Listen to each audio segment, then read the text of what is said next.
Now it was the moment of truth.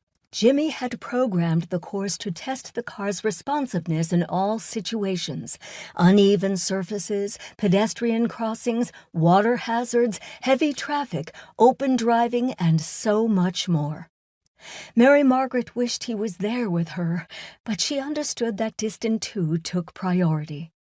As she waited in the car for Jimmy to log on, she wondered what he had done about her suggestions for Distant 2. Mary Margaret didn't wonder very long, because things started happening.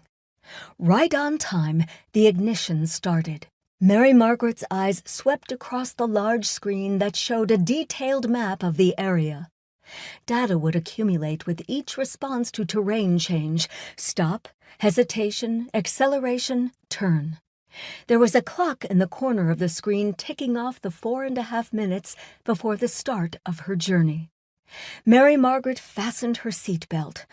It was extremely tight, and became tighter still as she tried to adjust it. As she was making note of this glitch, Jimmy hailed her.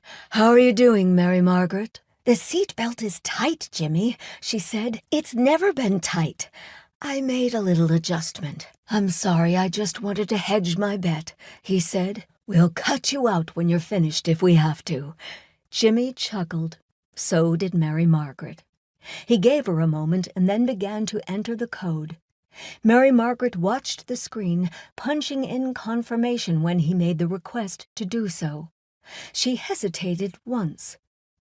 "Did you change the timing on 3, Jimmy?" "It's only a little tweak to make things more precise," he said.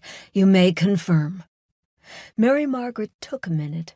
She didn't like confirming when she didn't know what the change entailed. Still, she didn't want to upset him again, like she had when she brought up the data analysis expression regarding Distant 2, so she followed procedure.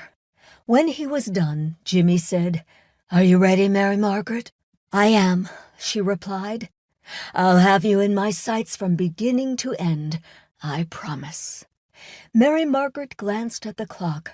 30 seconds before the car engaged. She wanted to use those seconds to the best advantage, so she said, "Jimmy, did you ship Distant 2, or are you going to—" "Focus, Mary Margaret," Jimmy barked.